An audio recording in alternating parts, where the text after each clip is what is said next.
Good afternoon, everyone. I hope you're enjoying your lunch, and welcome once again to the Global Baku Forum. My name is Jaffar. I'm a presenter at Correspondent at Tier 2 World, and it's an honor for me to be hosting this discussion because it's about such an important topic, certainly something that has taken the world by storm, and we have been talking about it for the past almost 4 years now. And the reason why I've been asked to host this panel is because I reported from Ukraine, from the front lines, this was about 2 years ago, so certainly... Okay, all right, that's a great idea. Wow, this works. All right, thank you very much once again, and thank you, Rovshan.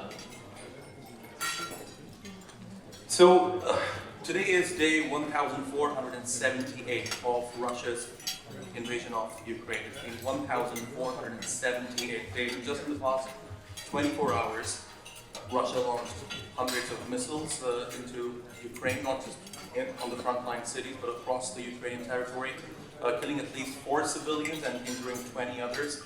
And at the same time, we are seeing Russia attacking critical infrastructure across Ukraine.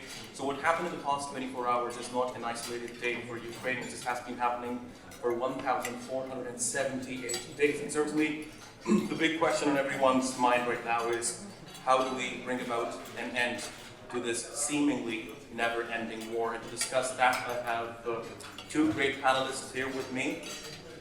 I have the ambassador of Ukraine to the Republic of Azerbaijan, His Excellency Yuri Kuziev. Thanks very much for being here with us. And I also have Mr. Artis Pabriks. He is the former Vice Prime Minister and Minister of Defense of Latvia, and also the former Minister of Foreign Affairs of Latvia. So once again, great to have you here with us. Ambassador, I would like to begin with you. From Kyiv's perspective, what does victory look like to you? Do you think your goals when it comes to victory have remained the same, or over the course of the past 3 years they have evolved? Thank you very much. Let me start with the words of appreciation to the Republic of Azerbaijan and to all of you for the support in Ukraine. Because of our heroic armed forces and international support, we are standing. And we are fighting for our joint values, for our sovereignty, territorial integrity, for our freedom and independence. And it's priceless. Thank you very much.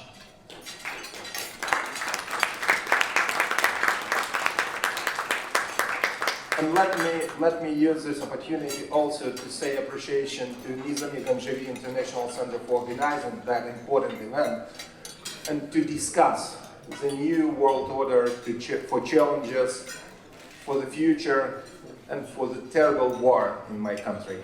And according to that, I'd like to say happy birthday to Rovshan Muradov. He has happy birthday. Happy birthday, Rovshan. Bravo. You asked me about our current status of our fight. I visited Ukraine just a month ago, and we had the most terrible winter in our history.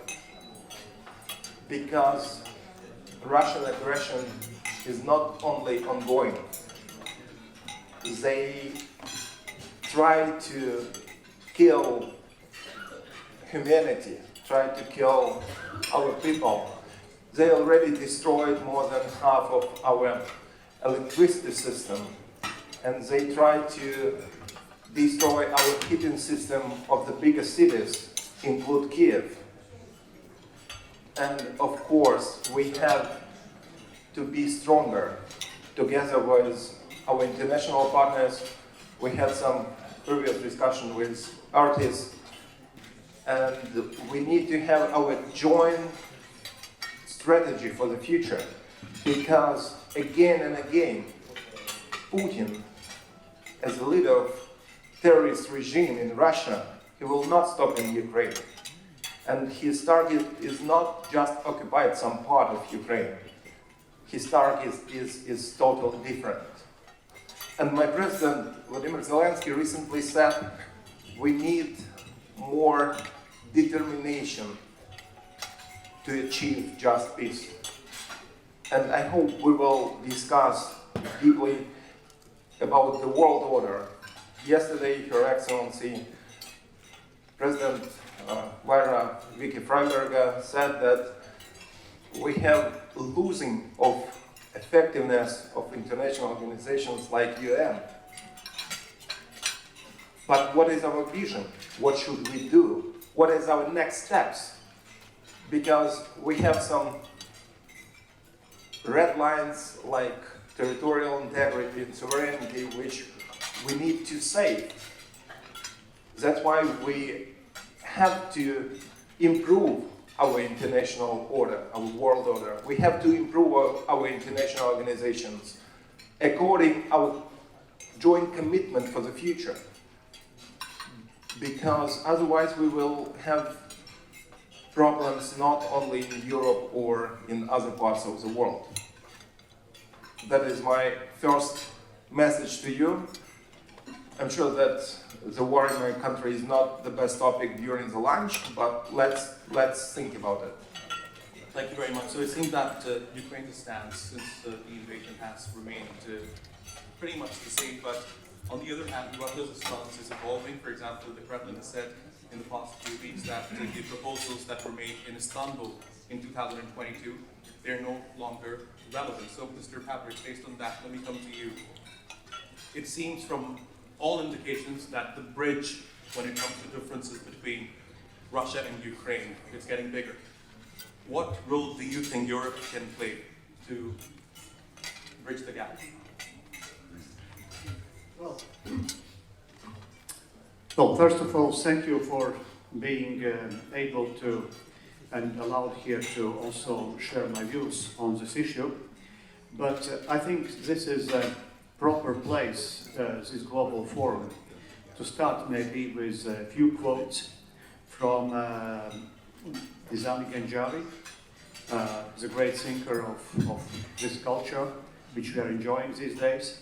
And I think they are very relevant, you will see it in a moment, also to answer your question.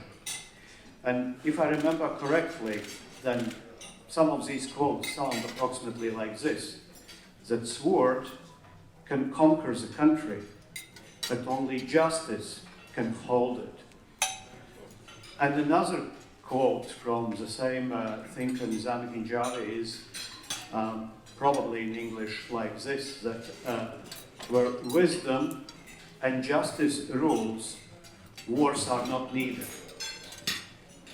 That means that in current circumstances, while we are enjoying food here in friendly Baku, we have two wars on both sides of us, which is led in the first occasion by a country which never recognized the justice, and the second war in Persian Gulf I simply would describe as a war which started because there were a little bit of lack of wisdom. Because whenever you start something, maybe you should know how you will end this war. And this is affecting all of us. And my prediction, and I hope I'm wrong, is that we are simply going deeper and deeper in this mud. Now, regarding Ukraine, I am a Latvian, and obviously I am representing the country which have been deeply suffering during the First and Second World War, because there were no rules, there were no justice, and in those days, just like in times which we are entering now, the other principle was ruling the world, which meant might is right. And this is what we see also very much currently, that people, politicians, sometimes leaders, they think that they can fix their very eminent short needs just by applying force, and then with that it will simply end. And this is not true. As far as the gap between positions of Ukraine and Russia, I think that the gap did not become broader this year because it was always huge. And if you look to the Russian position, that position was never, ever made with a goal to either produce justice or to respect their neighbors. The Russian position was always to recreate something from the past, which is empire, which means it is a threat to all of its neighbors. And looking from European perspective, I'm sometimes very sad, and maybe that's a second or a third kind of quote. Sorry for my, let's say, applying some wisdoms, but you know, almost every nation have a saying that with full stomach it's difficult to understand somebody who's hungry. And I think now, once we are already in the war in Ukraine for more than 4 years, unfortunately, I still do not see enough of empathy from our allies. And with our allies, I mean our own European partners and also American partners, either in Western Europe or somewhere else. I don't see this empathy and understanding, first of all, what Ukraine is going through, and secondly, what kind of imminent danger that war can bring to other nations nearby and further away if we will not act properly. In 2022, when the big war started on 24th of February, I was interviewed by a number of Western media. And, you know, previously, these small Baltic countries like Latvia, Estonia, or Lithuania, they have been assumed as the countries which somehow cannot overcome these past grudges, you know, with relationship with Russia, because we have been occupied, we have been exterminated, and etc. But that's not true. We simply do not live in illusionary world, which is one of the biggest mistakes of any leaders or politicians, to think that, you know, that problem will pass, that I can enjoy the life as it was before, that I can return to the situation where I was yesterday. Forget about it. It will not happen.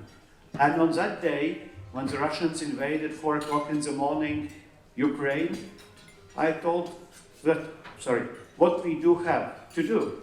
And it's very simple. Maximum support to Ukraine and maximum sanctions to Russia. Did it happen? It did not happen. If we would give maximum support to Ukraine with all our might, what we do have, in the rest of the world, which is not hungry, with full stomachs walking around in our allied countries and discussing sometimes secondary and third level issues, we would not face that disaster what is happening now. If we would put a full sanction block and not like cutting, you know, the tail of cat, you know, 20 times with 20 sanctions in European Union, we already would put Russia in a position to agree on at least on a ceasefire. It was not done. It was not done because of cowardice, lack of leadership, just business interests, hoping that the things will proceed as before. And this is why we are even in a grimmer situation. And if you ask me today, where are we compared to the last year? We are in a worse situation. Security is worse. And the thunder and the storm is coming. And this is particularly a message to all our friends and allies, not in Ukraine, not even in my neighboring countries, but to those who think that we, border countries close to Russia, we will always be a buffer which will save you from the disaster where you can enjoy the lunch. And sorry for the sharp words, but this awakening, the waking up bell was ringing numerous times. But we are just turning around from one side to another, and we are not reading signs of the road. And this is why there is such a deep problem. All right, fascinating insights. I think a lot of your messaging was directed towards Western European countries because I believe there's consensus among experts that Well, I've grown up in the heavy lifting. I've grown up in a Protestant kind of environment, which always tells you start with yourself. Thank you very much. Based on what you just told me, Mr. Ambassador, let me come to you. Obviously, there are divisions within Europe when it comes to the war in Ukraine. For example, on the 10th of March, the Hungarian Parliament, they passed a resolution basically saying that Ukraine cannot become a part of the European Union until and unless this war continues. So how important is European unity, in your view, from Keith's perspective, when it comes to bringing about an end to this war?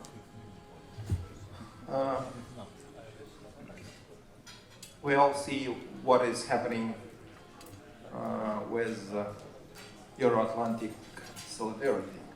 That's why unity of Europe probably is the most important now. The most, because this terrible, unprovoked Russian aggression against my country is in Europe. And Euro Commissioner on Defense, Mr. Kubilius, said that it probably will be next time in some of EU countries. Because again and again, if we as a democratic world will not stop Putin, he will come to other countries with his drones, troops, and missiles. That's why the unity of Europe now is the key. And as Artis said, we have to wake up, and we have to be ready for different scenarios. We can't imagine in 2014 that Russia will attack Ukraine and occupied Crimea and started hybrid war in the Donetsk and Lugansk region. We didn't believe it. And now, after 2014 and especially after 2022, we understood that we have to be ready for different scenarios. That's why we have to be united, we have to be prepared, and we have to stop Putin. Because without that, Putin and his regime probably is the biggest threat for world order. Because he opened the Pandora box.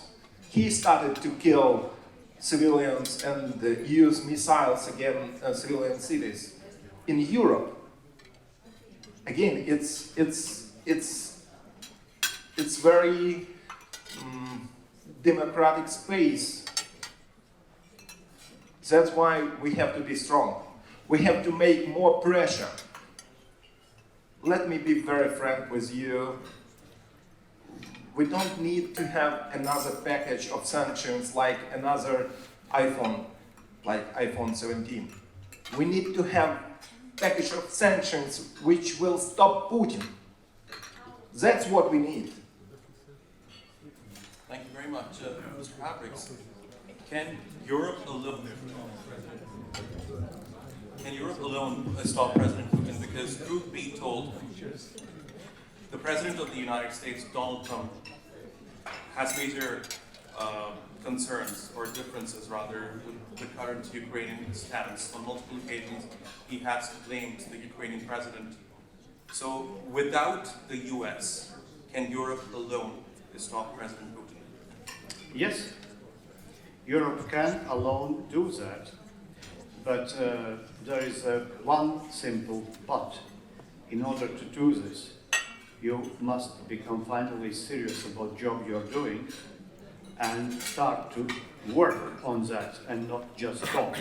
And I can give you a number of examples where we simply did not do our homework. Well, first of all, European Union GDP globally is about 17%. That of Russia is 2%. So, I mean, there is money, there is everything. Secondly, It's a question about our willingness actually to sacrifice some part of our welfare for the better future and a full long-term benefits. And unfortunately, this is not happening. And I can give you a few examples.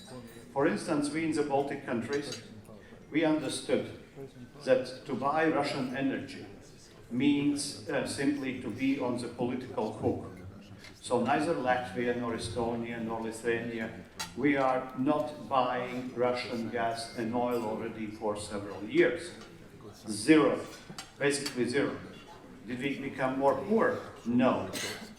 Other European countries, European Commission, have been postponing these decisions until the end of, until the 2027. Why? What are you waiting for?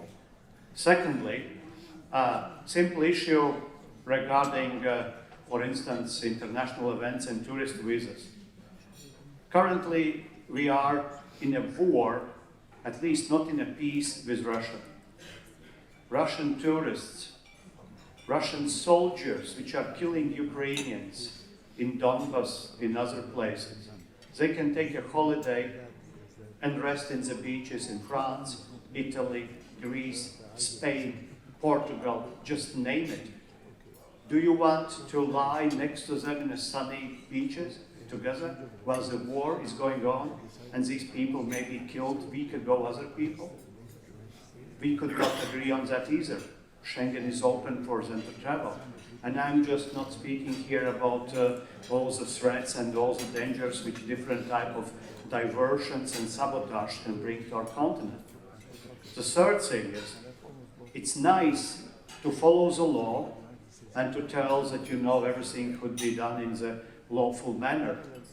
But if the pro-Russian and proxy Russian ships are bringing oil, cutting our strategic cables in Baltic Sea, in the North Sea, in other places, and we cannot stop them, what do you think Kremlin is thinking about these decision makers in Europe and in other places? They think that they are simply weaklings who are not able to stand for what is right. And we cannot tell this even to each other. We are not agree to this. And here, I mean, I understand the wish of Ukrainian friends, you know, to have a common stance and common European policy. But I also very much agree with what Canadian Prime Minister Carney told in Davos lately. And I think he was inspired, in fact, by Timothy Schneider's book on freedom, which basically means the existing world order is gone. Don't think that you can kind of reverse the history. Don't think you can step second time in the same water. It's not possible. The new world is coming. And that applies also to European Union and European common policies. Because 20 years ago, as a foreign minister, and also lately, we have been always chanting that we need a common stance and common position. But how can we make a common position if we have a totally different positions even in member countries? If Hungarian President Orban is making friendship with Putin and threatening Ukraine, while we are doing totally different. Common position in the best sense would be simply a position of inaction. And we cannot afford this, which means that also for Europeans, that what we tried to avoid for many years, and which was correct 20 years ago, is not anymore correct today. There will be a multiple speed Europe. There will be countries like Baltic Sea states, Nordics, Baltics, Poland, also Ukraine, which will have to and would have to join for a closer military cooperation in order to breach that gap which appears with US withdrawal from Europe. That's a fact. If, yes, we have been strategic partners, for instance, with the United States for decades, and me personally, I'm grateful for what United States did to my country and to me. I would not speak here in front of you. I would not be a free person if not a support from Washington. But today, in order to dance, we need two. Our doors are open, but we don't see anymore the wish for such type of partnership what we still enjoyed even just a few years ago. I mean, today we read in the news that White House gave a present to Putin. For the next 30 days, Putin will receive at least 8 billion monies, for oil, because we want to keep prices down and we want to drink still a cheap coffee latte. While the two wars are raging next to us, we are sleepwalking into crisis. So that means, first of all, it's not about common position, it's first of all about common sense and leadership. And this is what we need extremely urgently now in Europe, in the West, and basically everywhere if we want again that justice and wisdom prevails. Okay. Great. Mr. Ambassador, I'll ask you the same question, but I'll change the wording a bit. Can Ukraine realistically achieve peace without support from the White House?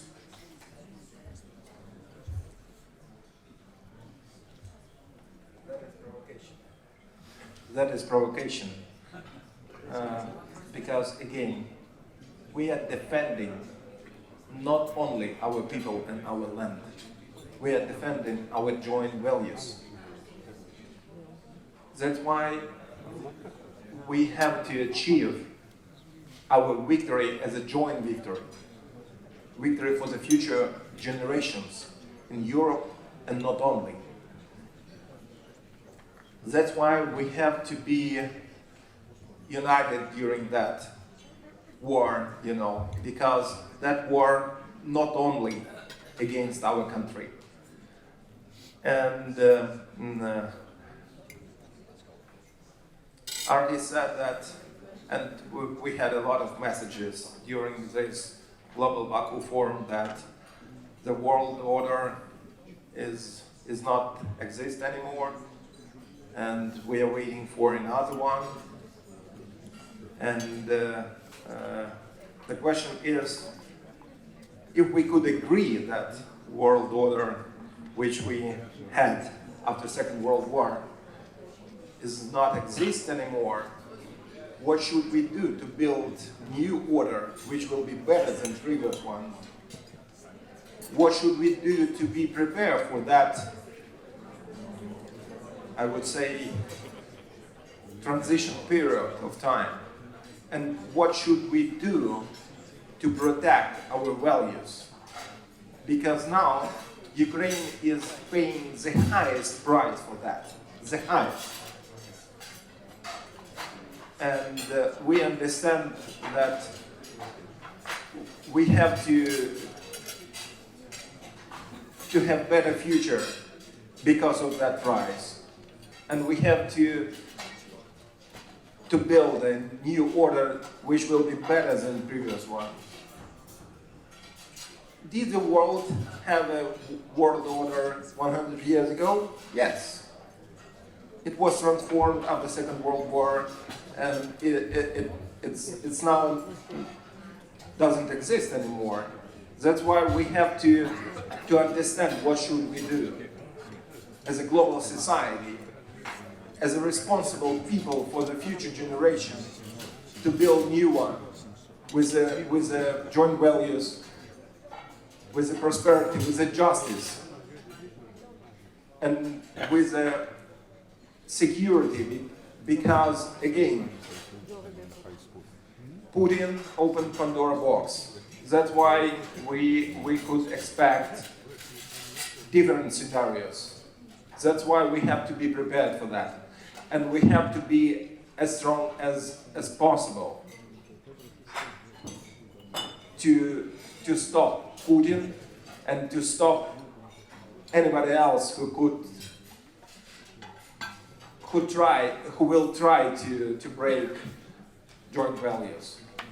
That is my answer. Thank you. You mentioned the order that we have right now is obviously not working, but it's not my opinion. I've heard it a lot of times during discussions on Global Baku Forum, and not only. You know, that topic was discussed a lot during World Economic Forum this year and many other platforms. My personal opinion, we should to improve the world order, and we have so lack of time for that now.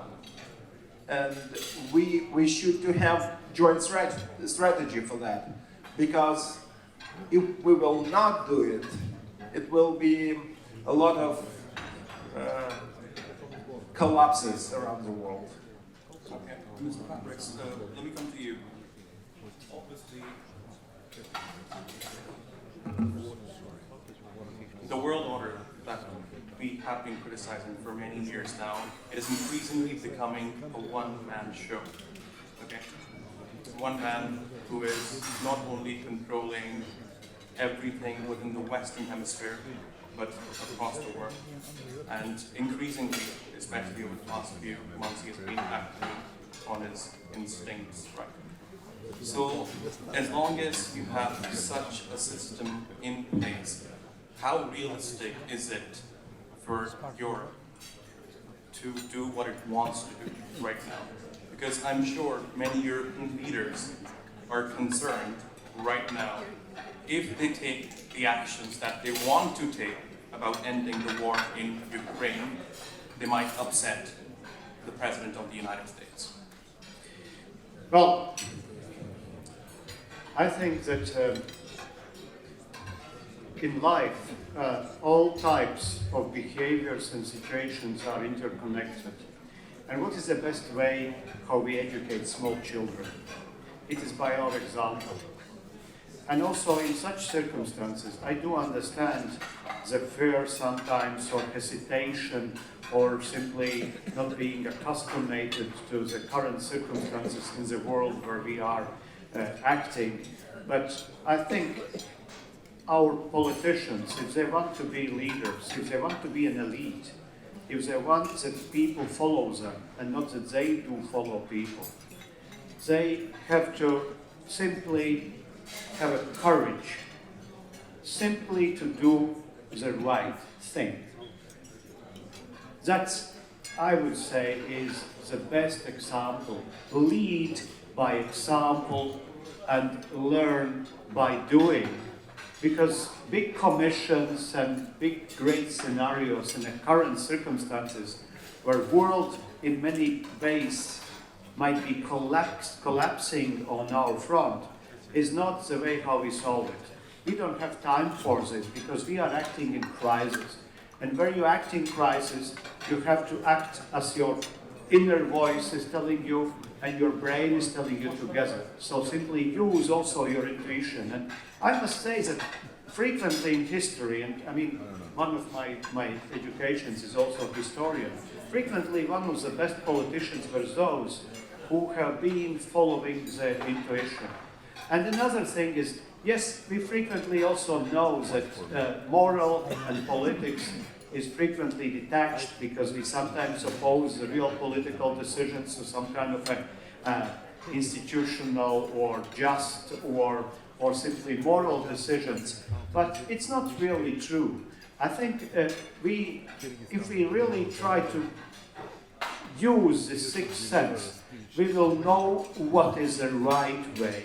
And this is what I would encourage leaders to do, because, you know, if you look and watch Ukrainians, whatever suggestions are coming from those who claim that they are leading a peace talks, which I personally would never even define as a peace talks, Ukrainians have nowhere to retreat. This is why they are choosing the path, that narrow path of resilience and defense. And we, in at least our region, which we are closer, we also understand that, and there are sayings, you know, if the tiger or anybody is in the corner, there's nowhere to retreat. So we must understand as soon as possible that we cannot retreat into the kind of just being nice and bringing presents. And you can go to Washington with whatever gold bars you want. you will not earn the respect. So I would say European politicians just get the courage and do the right thing for the right purpose, so that your kids, your children and grandchildren will not be ashamed by your decisions or by your inactivity. Thank you. But you know, there are certain leaders who have tried to do that just in the past week, for example, and they've been threatened by the US that the US is going to be cutting trade with them because, of course, those leaders are trying to follow international law. I want to move forward with the discussion now. Mr. Ambassador, let me come to you. So there's this June 2026 peace deal deadline. Given the realities on the ground right now and the attacks that we are seeing perpetrated by Russia on Ukrainian land, for example, almost 9,000 kamikaze drones are being sent from Russia on Ukraine. This is happening almost on a daily basis, and like you pointed out, that the energy infrastructure is under immense stress right now, and obviously there's a new war in the region. So I wonder how realistic is that deadline in your view? Unfortunately, Ukraine, my country now, we are champions on anti-drone defense, and actually, you know that we are sharing that experience with our partners. As my president Vladimir Zelensky announced that we've already sent the group of experts, anti-drone experts, to some Gulf countries to share our experience against Iranian drones, exactly the same drones which we unfortunately every day have in our country. That's why now we have that unique experience, which now we see very much needed in different countries, in rich countries, Gulf countries, and we understand that the world is changing, and actually now we are protecting not only our land, we share our experience with other countries. Thank you very much. Which defend their land against Iranian drones. And the challenging are increasing. That's why we have to improve, and we have to deep cooperation with allies, Nordic Baltic countries, and you know, Artis is the head of coalition which support us with drones and other technologies, and other countries which are our partners in defense industry, in defense technology, and in some other approaches which defend land, people, and future. That's why we have to be adaptive, and we have to be very we have to have a determination, you know. We have to change willing to determination to sincerity, to move on and to act, not to react, but to act. That's what we need, I guess. And obviously we see that from the Ukrainian side. Ukraine has shown remarkable resilience on the battlefield. But when it comes to the stance of the rest of the world, there are many concerns about that. Mr. Pabriks, I think this is going to be my last question. We have 2 more minutes left. With what's happening right now and the delay in talks and the rhetoric that we are seeing from the ones who are supposed to be the key decision makers in this conflict, do you think this is going to end on the battlefield or through diplomacy? Well, you know, I would put it like this very bluntly. Russians are not ready currently for diplomacy, because of course we can claim, and I know that different type of politicians and ministers from time to time tell that, look, wars are ending with diplomacy. Well, always check the facts. Actually, is it true that wars are ended by diplomacy? Did we end the war by diplomacy with Hitler?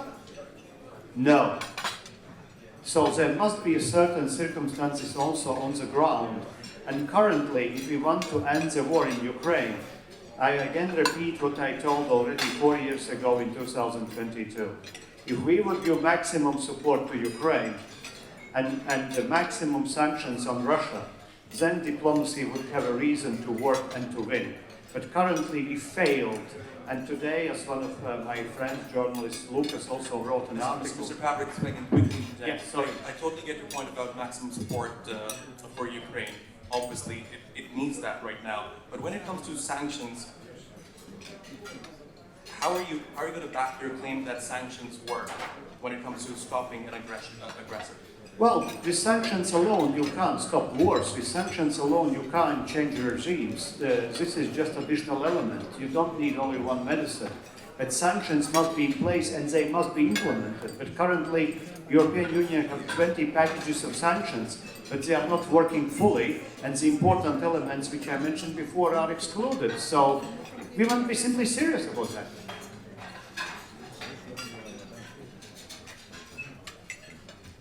Sure, please. Can we have a mic? Or I can speak up? Yeah. Do you have a microphone there? I can speak up. I guess I'm audible enough, or maybe not. Hi, Arakhamia, former Foreign Minister of Georgia. Hello. No? It's not working. Microphone is not working. Try one more.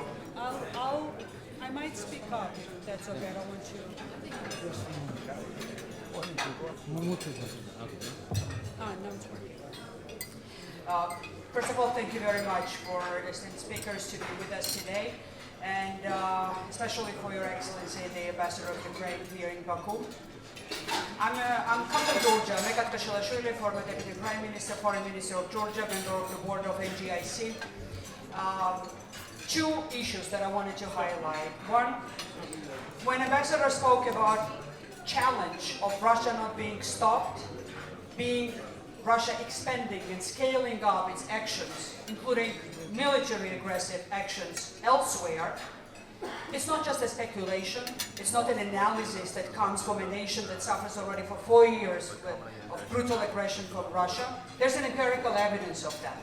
Russia started its aggression first in my country in 2008. It was the first time when Russia used force directly against a neighboring country and continuously occupies 20% of my country's territory, never left so far. And we've had 2014 happening after that, and then we've had a large-scale aggression, continuation of aggression that started, by the way, in 2014 in Ukraine, already then in 2022.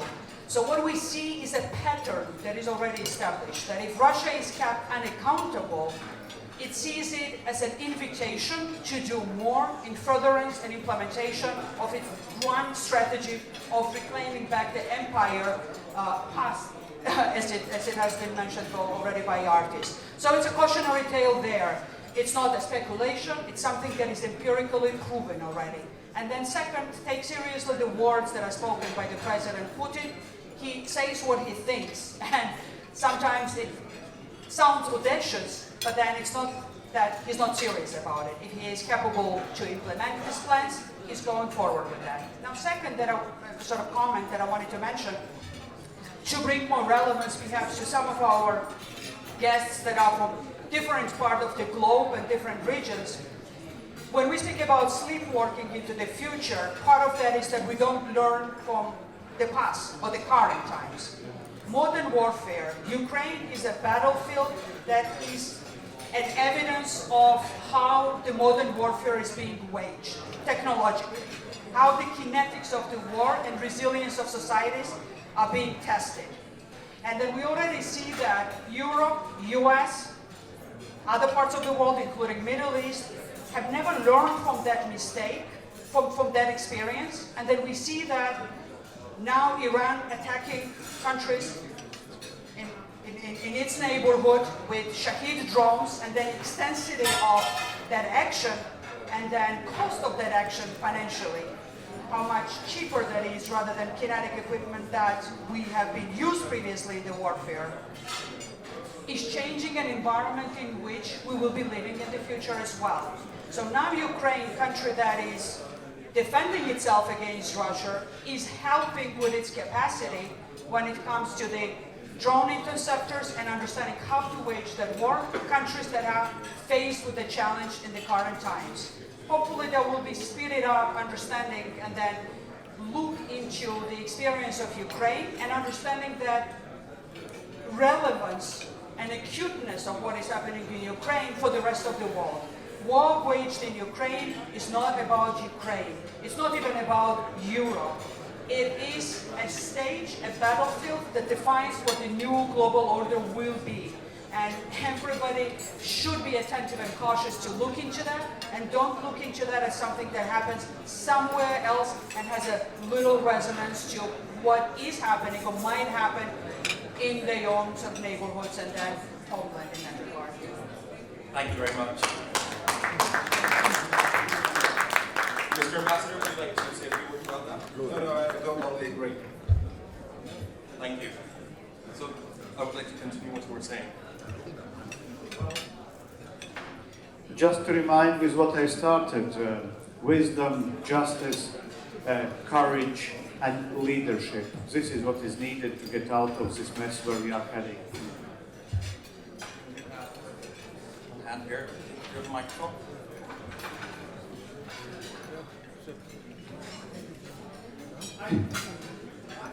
I'm used to speaking very loud. I'm used to speaking very loudly. First, Mr. Ambassador, I want to say how sorry I am. I visited your country first in 1968, possibly before you, and most recently in September of 22 in the sandbagged city of Odessa. Second, I spent my time with Peter Galbraith, I'm a former American ambassador, actually dealing the last time the U.S. was involved in Europe, and our diplomacy is completely different from what it is now. And I have to say, I've never been more embarrassed of the behavior of the President of the United States than I was when President Zelensky first visited the Oval Office. So disgraceful, unspeakable, and I'm still angry about it. My question is, you have referred Artis to the fact that Trump has lifted the sanctions on Russia for 30 days. But it's very clear that this war with Iran is not going to last 30 days. The damage to the global economy is going to be continuous. So the answer we know is that those sanctions are not going to be reimposed. And we also know that Trump believes that Ukraine should surrender territory, something we absolutely refuse to allow happen in Bosnia and Croatia, and something that completely undermines the fundamental principles since 1945. So my question is, how do you see the war in Iran, and assume it's a long-term war, affecting the situation in Ukraine? And is there any way to mitigate the damage? Thank you very much. Well, I very much agree with what Ambassador told, because if once you lift the sanctions, you will never come back to this. It's a slippery business to predict what will happen, but I would say that as far as Iran, I would say Americans will be stuck in this war for a longer time. Of course, if we are ironic, then President of the United States can declare victory also today. But it doesn't mean that this situation will be solved so easily. I think it will simply expand. So Baku votes for future. Secondly, who is gaining from this? Obviously, Russia is gaining from this. Authoritarian regimes are gaining for this. China is gaining for this, because Russians will get more money out of oil business. Secondly, we can see how they are slipping inside also in different other events. Paralympics, Russians can go under the Russian flag. Vienna Biennale, you know, they are invited already. So West is starting to accept them because many Western countries are not even engaged in this war, but already they can claim that they're getting tired of this, which is a paradox by itself, because if somebody could be tired, these are Ukrainians, not us. And I would say that what will happen a little bit further away, we still did not reach the bottom line, so the things will get worse. There will be more fragmentation and more polarization in the world, including within Europe as well, if you are looking to the elections. There is too short time now to discuss possible remedies, but I would say that the only way is simply to get the courage and to start to act and not to talk. Because we have, and as a former politician, I can say, we have this increasing habit. We make nice speeches and we think we solved the problem. No, we did not. We did not solve the problem. So this is why we need to act. And there are things what we can do, really we can do. It is the oil business, it is tourist visas, it is visas in general, it is simply showing to Moscow that we can stand for what we are talking about. And this will de-escalate, because one thing I would like to remind definitely, whatever we think about Putin and Russians, they are not stupid and they understand the language of power. Can we project that power? That is a problem. Thank you very much, Mr. Ambassador, for joining us. I could add a few words. First about Iran. You know that terrorist regimes are very dangerous. And again, Iran sent so many drones which Russia used and still using against my country. And now we understand that that cooperation between that terrorist regimes are very dangerous. And about territorial concession and territorial questions. Some times ago, President Aliyev of Azerbaijan, answering the question about Ukraine and our war, he openly said that occupation is totally unacceptable for the future, and Ukraine should keep fighting because occupation is not acceptable, but territorial integrity and sovereignty is the key principles which we have to defend. That is my question, my answer. Thank you. Just very short notice regarding territories.